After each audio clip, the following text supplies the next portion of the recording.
Welcome to the Bill Walton Show, featuring conversations with leaders, entrepreneurs, artists, and thinkers. Fresh perspectives on money, culture, politics, and human flourishing. Interesting people, interesting things. China has become a bit of an obsession with me. When I was asked last year to give a speech about President Trump's trade policies with China, frankly, I didn't know enough about China, so I dug into it. When I did, I learned that concerns with trade deficits pale when compared to the looming threat that China presents to the United States on a lot of other fronts, like hundreds of billions of dollars of intellectual property theft, cyber economic espionage, and cyber network attacks.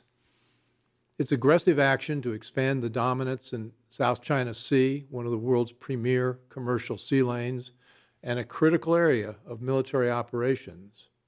I learned how China is using loans for economic development projects to take control of key ports and infrastructure in developing countries. I learned that they have 300,000 internet policemen in Beijing, and that they're expanding their internal surveillance systems to achieve global reach, and that China's president for life, Xi, is now copying Mao's signature. But China is also the largest single contributor to global economic growth. It is home to 476 billionaires, second only to the 585 in America, and it is the world's largest market for consumer luxury goods, while hundreds of millions of Chinese live in poverty with big tensions between haves and have-nots. Air and water pollution are terrible. Its population is aging rapidly and is on track to peak in the coming decade, and after that, set to decline at a rapid rate. It has few friends or allies in the rest of Asia. Nevertheless, China is aggressively moving to acquire resources, influence, and territory to project national will. And that is one of my guests today defines as the object of war. Dr. Stefan Halper, welcome. Steph. Thanks very much, Bill. Cambridge professor, author of the Beijing Consensus, and worked for years in the White House and the Pentagon and various government agencies advising on China and all things Asian. Welcome. Thank you. And with me also is retired Rear Admiral James Stark, who spent 33 years. 33. You're not quite that. I knew you were seasoned. It seemed like 93 You're a seasoned sometimes. guy. You've been 33 years as a naval officer, working in strategy and policy at the Pentagon and the White House. He was also president of the Naval War College. Correct. So, Good to be with you. Jim, welcome. Steph, welcome. You two have known each other for a long time. Who wants to go first? Where do you think we stand? Steph. Okay. Where do we stand with China? I think the thing that's interesting to me is that we talk a lot about the negotiation we're having now with China on trade using tariffs, but underneath the tariff issue, there's really the much more important issue of the theft of intellectual property, the coerced, putting people on boards of American companies that are doing business in China. And there's a lot more going on in China with trade than just tariffs and things like that. Quite right.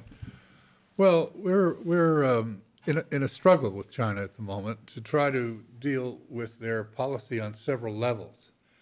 On the trade level, the trade issue, we're trying to get some balance in the trade numbers, where China is and has been for some time in a strongly advantaged position, selling very much more to us than we sell to them. And that has meant that our manufacturing sector, our export sector, and other parts of our economy have been disadvantaged. So that's one of the things that's being discussed now in these China... Disadvantaged because we let them into the World Trade Organization and... Well, certainly since we did do that right. in 2002, we've seen a vast decrease in our sales to China and in our market share. China has moved very quickly to consolidate its position internationally. But in addition to that, which is a tactical question, we're concerned with China's theft of intellectual property. The forced transfer of intellectual property by U.S. corporations to the Chinese is a real problem because these are corporate, the type of information that makes corporations unique and capable. Then the other things we're very concerned with are cyber intrusions, cyber theft, cyber espionage, all of which China practices regularly. So those are the issues that are on the table. And China has used its vast hard currency resources to lend money to countries around the world who, it turns out, have difficulty repaying it. And so this is another part of our conversation, but I think I should just mention that. Jim? I would agree with Steph. I think that China has been in a very subtle but very real conflict with the United States for the last 25 years. It's just been below the surface, and it's only been recently that our government and then American business has realized that we've been being pushed back. So China intends to re-exert its hegemony throughout East Asia, push the United States out of the region. They will be using a whole variety of techniques. These are economic, they're political, they are undermining our alliances.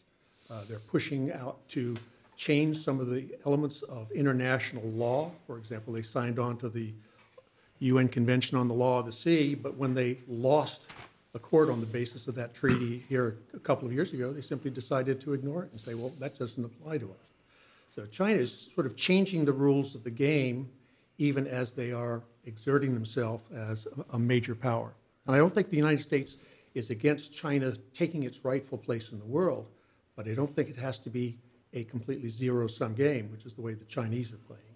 Well, Steph, when I talked about you in the introduction, you defined the object of war as acquiring resources, influence, and territory to project national will. Yeah. And that is the definition of war. You also have been involved in a study, and I think you may have been involved in this as well, China, the three warfares. That's correct, yeah. And in it, you define these three warfares as not the way we traditionally think of it, as getting out the ships and the guns and the airplanes, but rather something else. Right. The Chinese have been very clever in projecting power through the media, through psychological intimidation, and through manipulation of the law. They call it lawfare. And Jim just mentioned the issue in the courts 2 years ago when China was brought to the International Tribunal on Law of the Sea by the Philippines, who claimed that China was intruding on their territory in the South China Sea. China lost that case, and as Jim said, they simply ignored it. They would not accept the conclusions, and they just simply moved on. Well, what does that mean? It means that the Chinese are quite happy to operate outside the law, that they do not feel constrained by the law as promulgated. And this is a problem. I mean, it's been a problem in dealing with them all the way along. When they promised not to militarize the islands in the South China Sea, President Xi Jinping, stood in the Rose Garden, made that promise to the American government and the people, and then he went right ahead and put missiles and ships and everything else on these islands. Well, you get at something. They have a view of themselves as what, an empire? Empire is not the right word. What Middle Kingdom is what they call it. Middle Kingdom. Yeah. And a Middle Kingdom doesn't have a relationship with other states the way European states think of it as we respect your territory, we respect vice versa. But they don't see it that way. They think if there's a Middle Kingdom, there are no other states. They are the state. They're the suzerain power. Everybody else is the what power? The suzerain power. Okay. Sort of the first among equals, the big brother with the little brothers around who recognize it and bring tribute to the emperor in Beijing and bow down before it. And that's what they're used to. And they lost that back in the 19th century, and they resented it. And so they are essentially a revanchist power that aims to regain what they lost when the Europeans came in and forced them to their knees.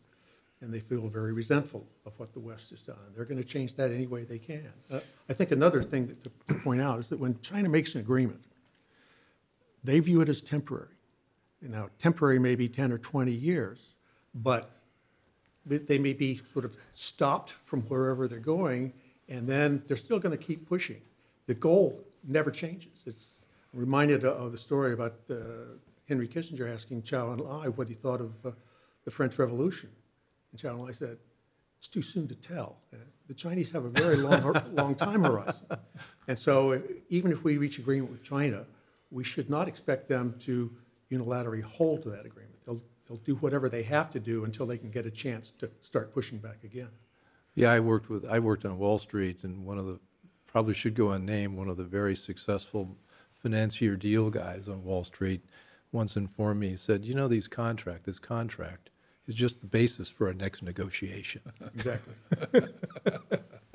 So that's So you're familiar with that. I'm very familiar. Right here on the good old USA. But you know, the last point you made, Jim, about all of this being temporary or subject to political and other change, that's exactly what the argument is about right now in Beijing as these latest rounds of talks conclude.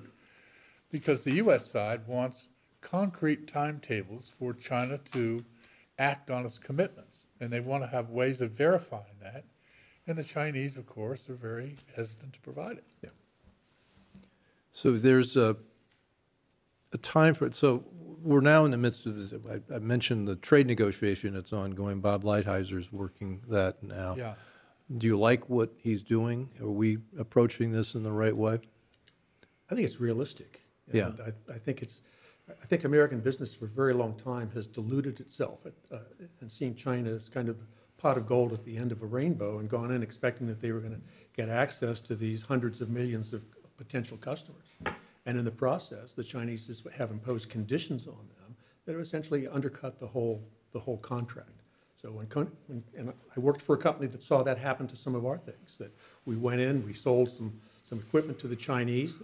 This was commercial equipment, and they back-engineered it, and pretty soon they were producing it for themselves, undercutting us in the Chinese market, so we never got access to it, and then they were selling it on the world market, so they were taking away all the rest of our customers too. And so the whole thing backfired on us. And I think a lot of U.S. companies are finding that there are significant prices to be paid when they're chasing this ephemeral goal of the Chinese market. It's just not there. The Chinese won't let it happen. Well, I think we assumed that if we went in, we would end up developing trade relationships with everybody. They would become more of a liberal democracy and enter the Western world as one of the players, and the trade would actually bring about the promise of peace.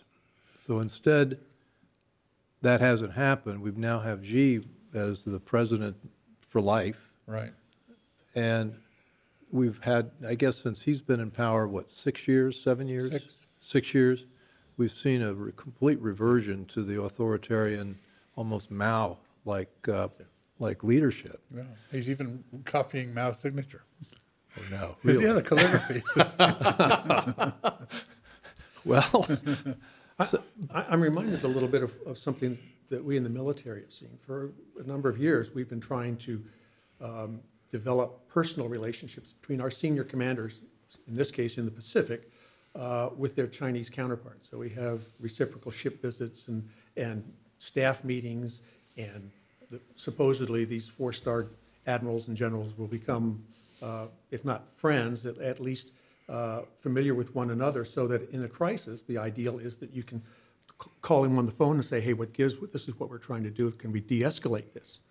The reality, though, is that even as we've done all of this, we've forgotten the fact that the Chinese military is completely controlled by the Central Committee of the Communist Chinese Party, and that when our guy in a crisis picks up the phone to call his counterpart, there's nobody at the end of the phone. They cannot afford, for fear of their lives, to be seen as working together with us against the interests of China. Yeah. So all of these things that we try to do to de-escalate ahead of a crisis tend not to work when push comes to shove. Well, you've written a piece for, I think, that study China 2020 about 2030, yes. 2030, alternative futures for China. And one of the interesting distinctions I think you drew in that, maybe it was someplace else, was that you have the Chinese Communist Party and you have the Chinese, and those are not necessarily the same thing. And if you had China without the Communist Party, although that's inconceivable to see how that gets rolled back, do you have a different relationship with the China? Is it a party issue, or is it an issue with the Chinese as a people? It's a bit of both, but I think China as a nation, independent of what sort of a government it has, is still going to have a very traditional view of itself as the Middle Kingdom, which deserves this recognition and have its neighbors accommodate China's wishes. And it needs to see itself as the preeminent power in the Western Pacific, and that the U.S. is going to be pushed out regardless of whether it's a communist or an independent government. So how is China projecting that power in the Pacific now? Well, they're doing it certainly economically. They have become part of the TPP. Sadly, the U.S. walked away from that treaty, which gave us just about everything we want in trade policy. And then we just unilaterally said, no, we can't do that. But what it meant is that the United States has now been displaced as the go-to power in economic policy in the Far East. They're doing it militarily. They've had enormous increases in their military capability. In the past, I would have felt very comfortable saying that the United States could knock down, if it ever came to an open conflict, that we could knock down the Chinese military and push ourselves right up to their coast to impose our military will upon them. That's no longer the case. We cannot operate in the South China Sea or the East China Sea in an actual war. We're going to have to stay out of there. We can operate nuclear submarines in there, of course. But my sense is that the Chinese military has now achieved a point where it can deny us access to certain areas within the first island chain. That is, goes from Korea, Japan, Taiwan, the Philippines, Indonesia, all the way around to Vietnam. The interesting thing about this, Bill, is that we've known this for a while. It was all made very clear to the Obama administration. The admirals were requesting on a continuing basis that they be permitted to run freedom of navigation exercises, which would have put U.S. warships through the South China Sea and inhibited their efforts to militarize these islands. But those approvals were routinely delayed, often to the point where they never came at all. And so the Chinese had basically a free path to militarizing the islands in the South China Sea. Now, it's not just a military zone we're talking about. The South China Sea is one of the world's premier commercial pathways. It's $5 trillion of goods every year. And it's essential that those sea lanes be kept open and available to Japan, Korea, Taiwan, Philippines, and so on. The Chinese would like to monitor and control those sea lanes. And I think, you asked what they're doing to assert their position in the South China Sea. One of the things they're trying to do is sever our relations with our principal allies. Japan would be one prime example. And in another sense, they'd like us to be forced into a disadvantageous conflict in Taiwan, which we're concerned about. Well, it seems like you're talking about the Chinese, the Americans. It seems like the Chinese, they are operating in an integrated fashion with all parts of the government, whether it's the military or whether it's their diplomatic people or whether it's the trade people, they're all coordinated to achieve a specific objective, and that's not necessarily the case here. Matter of fact, it is not the case here. I think in America we've tended to balkanize everything. The State Department and the Defense Department sort of work together, but certainly nobody wanted to work with the Department of Commerce because that was about business. Instead, we're seeing a highly integrated approach, and you mentioned that it came up in the Obama administration. Are we getting better at getting interagency coordination to deal with China? I mean, are we up to the task to take this on? I can't really tell. I would say that I think we have a long way to go. Yeah. You put your finger on one of the keys to China's success so far, that everybody reports back to the Central Committee, and they make sure that everything is orchestrated like the conductor of an orchestra. And we don't do that. We're very stovepiped. We're very independent. We coordinate from time to time, but it's not really being integrated as policy. And it needs to be public policy. It needs to be law. It needs to be diplomacy. It needs to be the politics, the military side of things, the economics. And I think I applaud what the administration has done so far. We need to get much better at it. Part of this is because we have such powerful interest groups.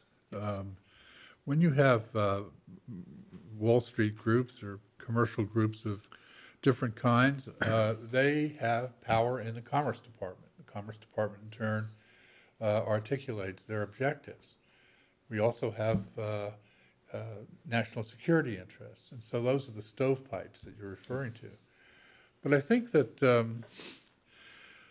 what we've seen in this most recent few months, particularly with the trade discussions, is that there are two powerful factions within the White House. One is Stephen Mnuchin, the Treasury Secretary, and then, of course, the Commerce Secretary. Wilbur Ross. Wilbur Ross, Yeah. on the one hand. And on the other hand are trade negotiators, Mr. Lighthizer. Yeah, Bob Lighthizer and Peter Navarro. Yeah. And they really have different views. Mnuchin and Ross want to see an expansion of trade and a kind of rebalancing of the trade relationship. Lighthizer and Navarro are concerned about intellectual property. They're concerned about structural issues. They want to have a halt to cyber intrusions and so on. And these are different sets of objectives. They're really different realms of the problem. So when we talk about one central authority directing priorities and establishing direction, we don't really have that. I mean, we're not, both of those groups are very strong and they're both very active. Well, I'd consider both Wilbur Ross and Steve Mnuchin late to the game. Yeah. In the sense they show up, they've been in business, and I suffer from this a bit myself, having been in business, running things.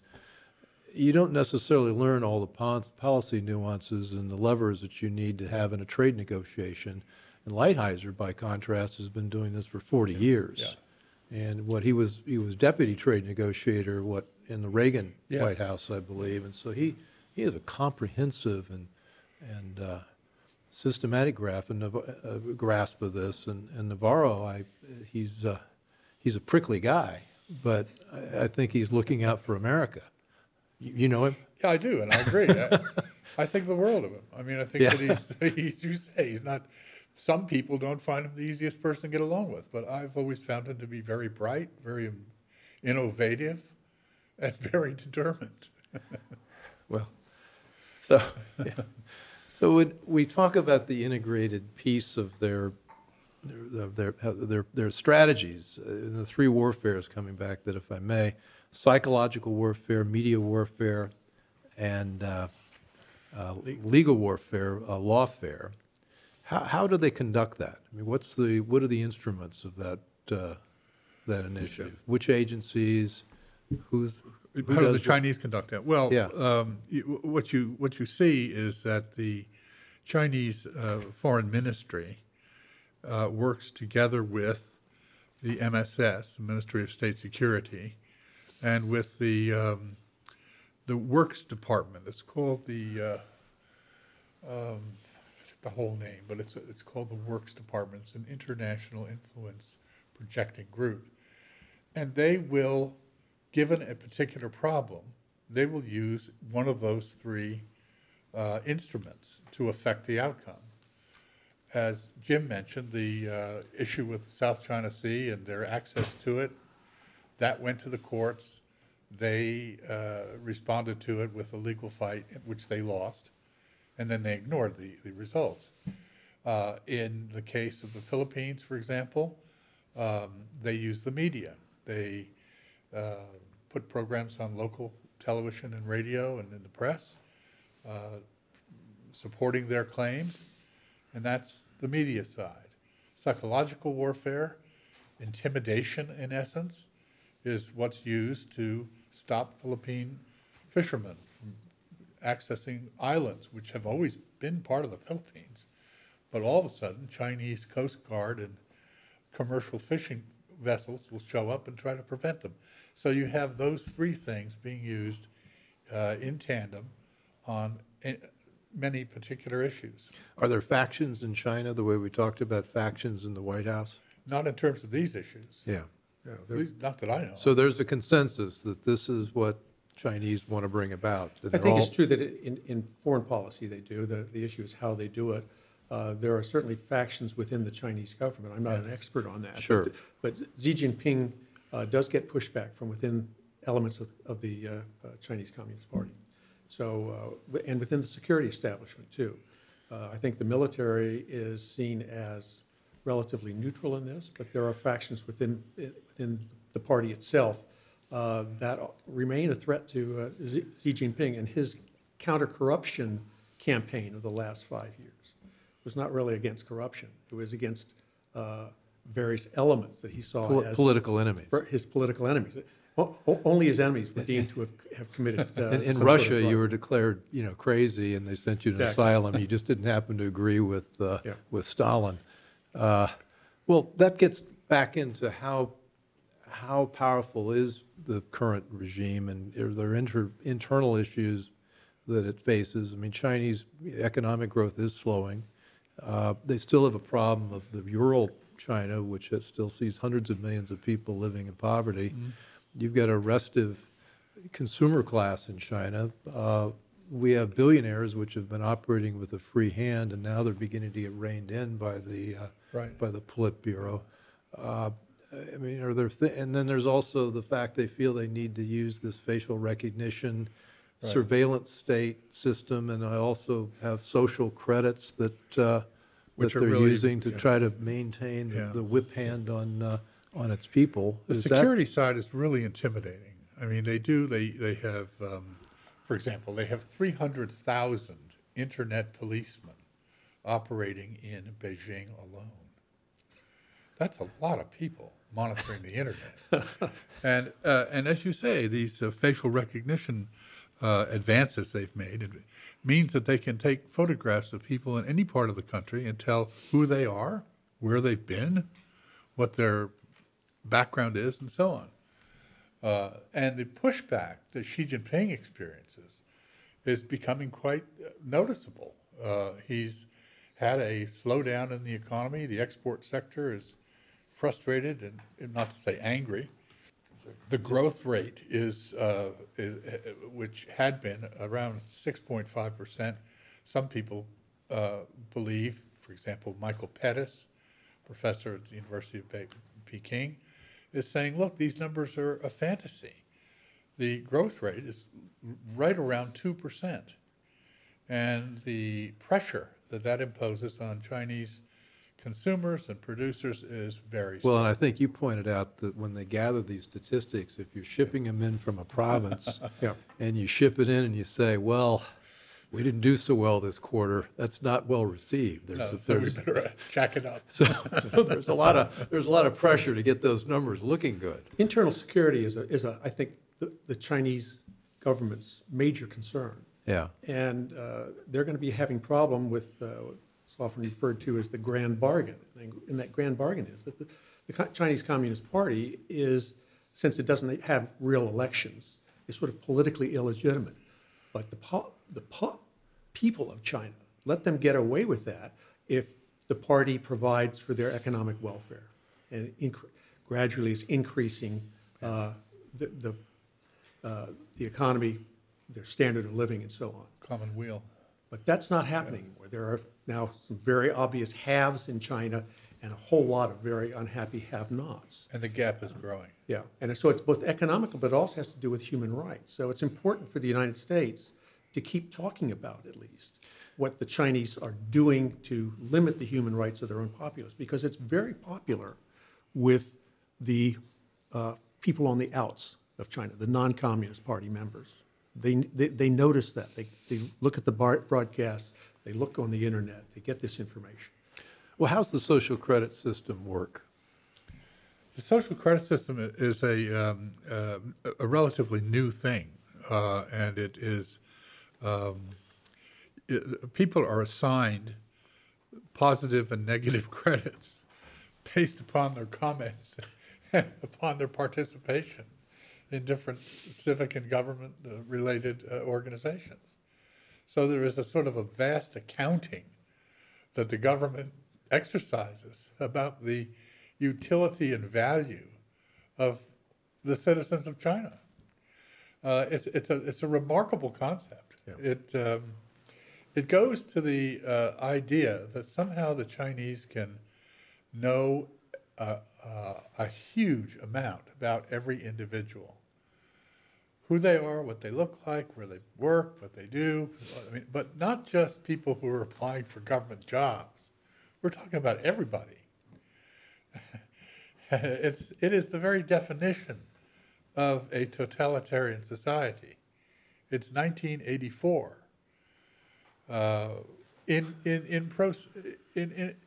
process. I mean, it's not there yet, but it's going that way. This sense of a monolithic Chinese government, which has this well thought out strategy to kind of take over all of Asia and then work its way out, is fairly frightening. I think that we ought to remember that China has some significant vulnerabilities. They have domestic vulnerabilities. They have environmental concerns. The population, the demographics of China is a real problem for them, and it's going to get worse here. They are unable to have good relations historically with their neighbors. So unlike the United States, China really doesn't have any friends or allies in the area. And so the key for us is to nurture good relations with allies in Asia. And if we don't have that, we're not going to succeed. And what I worry about is that we seem to be walking away from those alliances. And they're critical. The United States. The United States, we're undercutting our friendships. We're being seen as... Is this under President Trump, Both. under President Obama, Both. under President Bush? Less so under Bush. Less Bush, okay. But I think that we were seen as weak. Anyone who would establish a red line and then allow themselves to be pushed back from it causes all of our allies, not just those in the Middle East, to wonder whether we can be counted on when push comes to shove. Well, the game is up a little bit with China, though. And I mean, look at America. A year ago, I think when, Steph, you were on, there was a general consensus we were still working out through the idea that if we let them into the World Trade Center system and we did business with them, and we let U.S. companies in and we helped them with some technology, that we'd all win. And then now I think we're seeing the dark side of that and what the real agenda is. And you talk about the relationship with their neighbors. There's something I came across that's called the Chinese debt trap, DEBT, debt trap. Mm-hmm. And what they do is they go to you, Mr. Dictator of your small country that wants to be a big deal, and says, well, look, we'll give you, $500 million to build a deep water port, but we know you don't have any money, so we'll lend it to you. And oh, by the way, we'll build it using all Chinese companies. So in effect, we're getting paid back our own money as we go. And Chinese labor that are imported, by the way. So and your own guys don't get the benefit. So your people don't get the benefit. Yeah. And then they discover, well, maybe you can't pay us back. So maybe we ought to take our collateral and that we now own your port. Absolutely correct. Real world example, I think Sri Lanka. Yes. Yeah, Sri Lanka. What's Hambantota It's a major port in Sri Lanka. Yeah. And then we had Piraeus in Greece. Did they do that to the No, Greeks as well? I thought it the was Greeks a straight business deal. I think the Greeks just sold it. Sold it Just to sold them. it. Just sold it to them. Okay. Same thing There's happened no in China. pretense there. Same thing in Panama. Yeah. Panama. They run the ports there too. Now, what are strategic implications? I mean, in Sri Lanka, doesn't that put them within 100 miles of India? Correct, and right on a key point in the sea lines of communication between the Persian Gulf and China. So all the sea lines of communication come and become a choke point at the southern tip of India, and that's exactly Remember where Sri Lanka is. It's Ceylon. That's just all the way the down. teardrop of. All the way down on the east Yeah. side of India, almost to the very south, which means that ships going from the far east to the near east pass right or go right by it. So, but as I mentioned that when we started this conversation, people are catching on. I think Pakistan and Nepal recently declined to take money from the Chinese to build projects. And Yeah. they're understanding that the strings can be pretty brutal. Pretty onerous. And some of that is also happening in Africa, where the Chinese have been active for a very long time in the area of minerals and natural resources. Are you optimistic that once we go through this period of adjustment, that we can find a way to make peace with a China in the world, or is their sense of international or their destiny,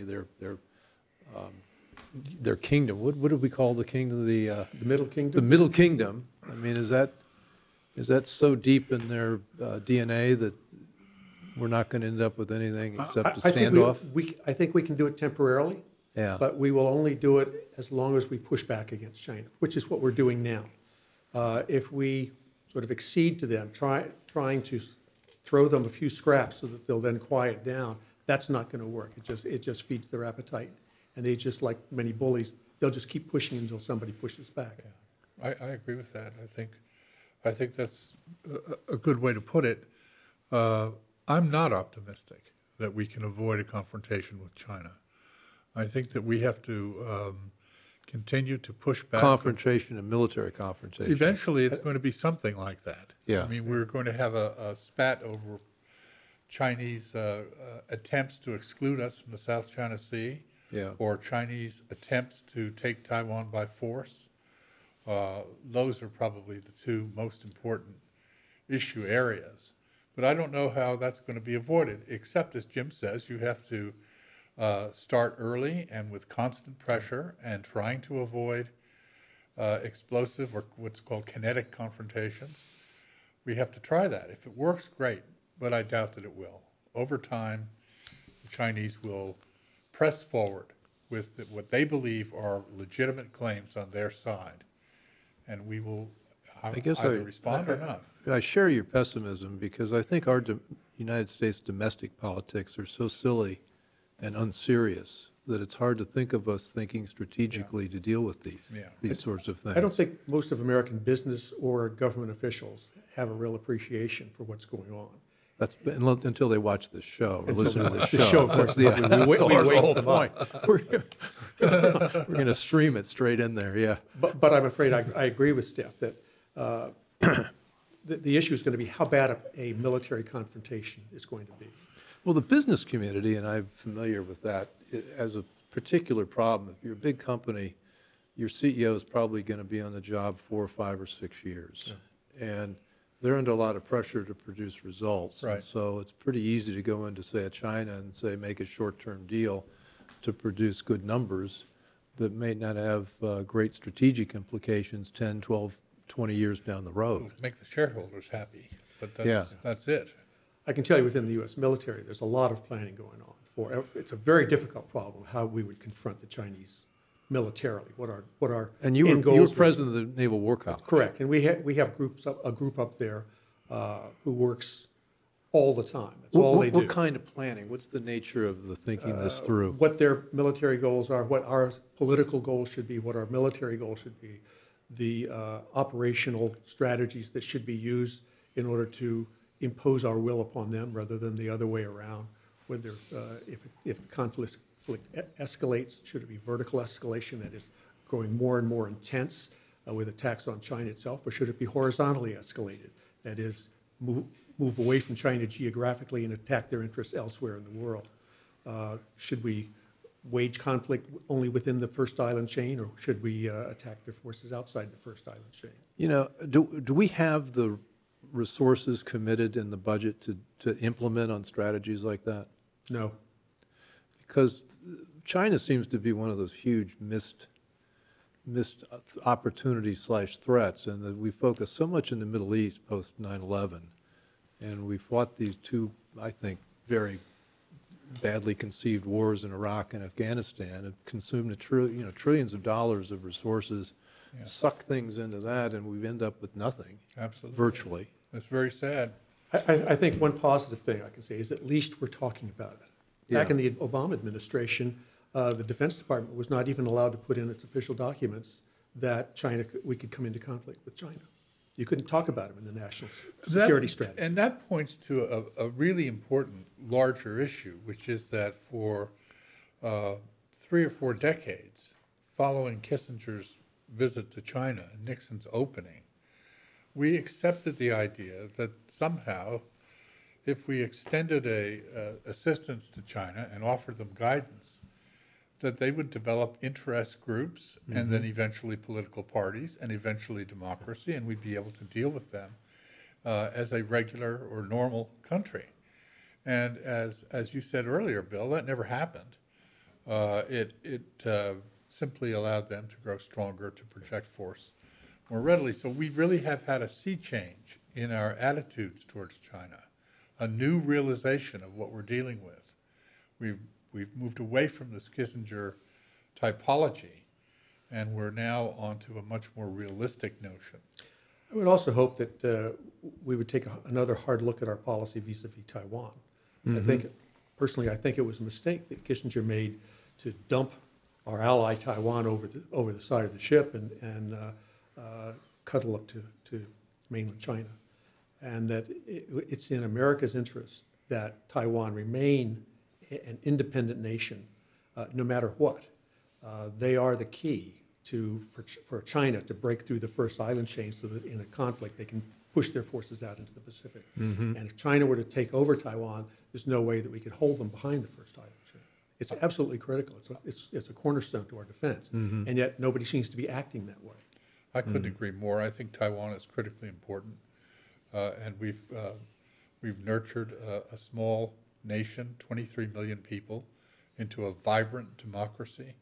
They are our 10th largest trading partner, and they have patterned their society and their political culture on ours. What could be more desirable than to have an ally like that in the East Asian periphery? Well, Dr. Stark, or Admiral Stark, Yes. Dr. Halper, Sir. as usual, this has been a fascinating conversation. I'd like to have you back on at some point fairly soon, because we've covered about 20% of what we needed to cover. But there's a lot, and it's an important issue. I think maybe the biggest issue of our time. So anyway, thanks for coming on, and we will be continuing with our China stories, and look forward to having you back. Thanks. Bye. Thanks for listening. Want more? Be sure to subscribe at thebillwaltonshow.com or on iTunes.